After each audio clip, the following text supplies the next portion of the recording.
Hello. How you doing, fourth grade scholars? Mick Hawkins here. I am here to read along the story with you today, and then I'll have some other questions for you to fill out in the document.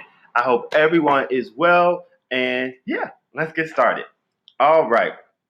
First thing I want you to do is I want you to just look at this title and I want you to make a prediction about what you think the text will be about according to this title. All right? The trouble with taxes. All right? Now, I want you to pause my video right now, answer the question, and then come back. Pause, go.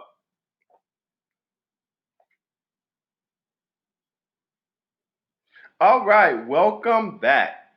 All right, so we started off by reading the introduction to our text. We learned out about who George was. We also learned who King George III was. And we learned that the Patriots, the people who lived in England, had some quite different views than the people who lived in America. And so now we're going to see what were some of the effects of their different perspectives. So this next page is called Trouble with Taxes, and let's get started.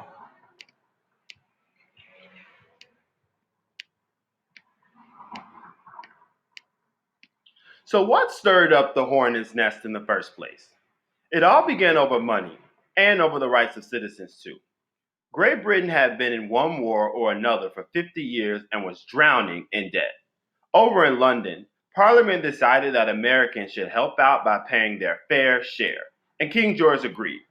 After all, Great Britain had spent plenty of money fighting in America for the good of the colonies. The Crown was still supporting a British army to help stop Indian attacks on the American frontier. It was Great Britain's right to collect payment.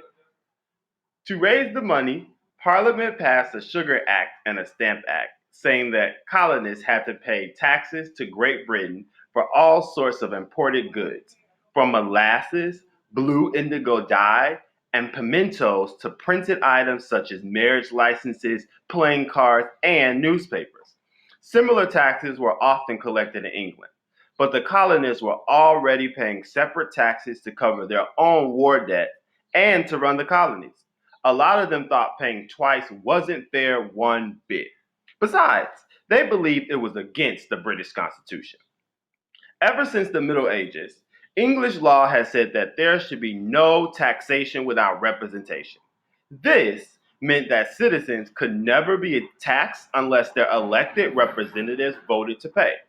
The colonists were British citizens, and the law guaranteed them the rights of Englishmen. So, where was their right to have representation who could vote for or against these taxes?